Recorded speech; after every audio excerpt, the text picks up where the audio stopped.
वाराणसी के मिर्जामुराद थाना क्षेत्र स्थित रूपापुर में ढाबे के कमरे में मिली एमएससी की छात्रा की हत्या की गुत्थी पुलिस ने 28 घंटे में सुलझा ली। शाम को मिर्जामुराद पुलिस ने आरोपी साहब बिंद को मुठभेड़ के बाद गिरफ्तार कर लिया। मुठभेड़ के दौरान पुलिस पर हमला कर भागने की कोशिश कर रहे आरोपी को गोली लगी, जिसे इलाज के लिए अस्पताल में भर्ती कराया गया है। बता दें कि मृतका की पहचान अलका बिंद 22 वर्षीय के रूप में हुई थी, जिसकी लाश ढाबे के एक कमरे में गले पर चाकू के गहरे घाव के साथ मिली थी।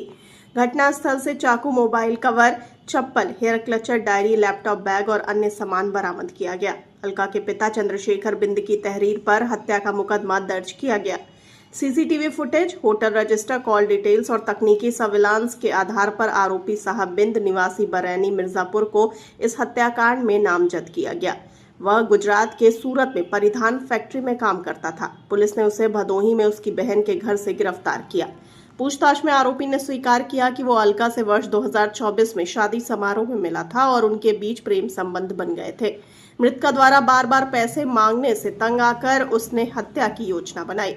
सूरत से वाराणसी आकर होटल में कमरा बुक किया और पूर्व नियोजित साजिश के तहत अलका को बुलाकर चाकू से गला रेत दिया। वारदात के बाद वो मृतका का मोबाइल और दस्तावेज लेकर फरार हो गया। पुलिस के अनुसार बरामद किए गए साक्ष्यों में चाकू, मोबाइल, आधार कार्ड और कॉलेज के दस्तावेज शामिल है। घटना की निष्पक्ष और वैज्ञानिक विवेचना की जा रही है तथा आरोपी को कठोरतम दंड दिलाने के लिए प्रभावी पैरवी की जाएगी।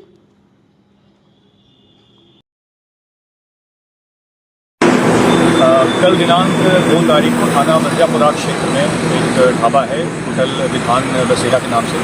वहाँ पर एक 22 वर्षीय युवती का शव संदिग्ध अवस्था में मिला था।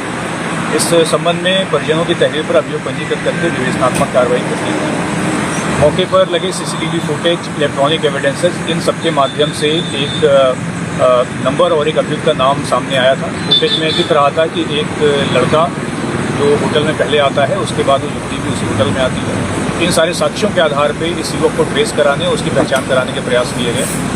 इसके क्रम में आज इसको सुबह भदोही से अपनी बहन के यहाँ से गिरफ्तार किया गया था। इसी गिरफ्तारी के पश्चात इससे पूछताछ की गई। पूछताछ में इसने जो घटना है, इसके द्वारा युवती की हत्या की गई है, उसकी पूरी घटना का विवरण बताया गया।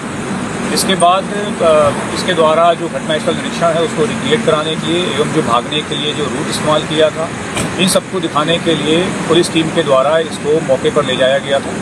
यहीं पर इसने मौके का फ़ायदा उठा करके पुलिस टीम की जो पिस्टल है वो छीन करके भागते हुए पुलिस टीम पर फायरिंग की, जिसके क्रम में आत्मरक्षार्थ पुलिस टीम के द्वारा जवाबी फायरिंग की गई, जिसमें जो अभियुक्त है इसके पैर में गोली लगी है। इसको इलाज हेतु जखनी स्वास्थ्य केंद्र में भिजवा दिया गया है। इस अभियुक्त का नाम साहब बिंद है और ये मिर्ज़ापुर का रहने वाला है। पूछताछ में जो इसके द्वारा बताया गया है कि उक्त युवती से इसकी पहचान तकरीबन 1 वर्ष पूर्व एक शादी में हुई थी।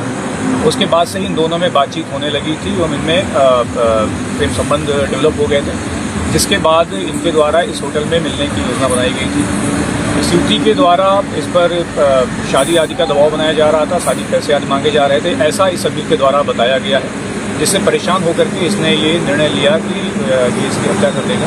इसी के क्रम में दिनांक 2 को पूर्व सुनियोजित एक योजना के तहत ये उसी होटल में पहुंचा जहां इसने उस युवती को भी बुलाया था और वहां पे पहले से की हुई तैयारी के अनुसार उस युवती की हत्या कर दी थी।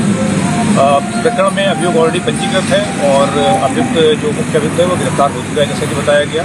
अभी विवेचनात्मक कार्रवाई प्रचलित है। जो भी आगे के साक्ष्य आएंगे उनके आधार पर आगे कार्रवाई की जाएगी।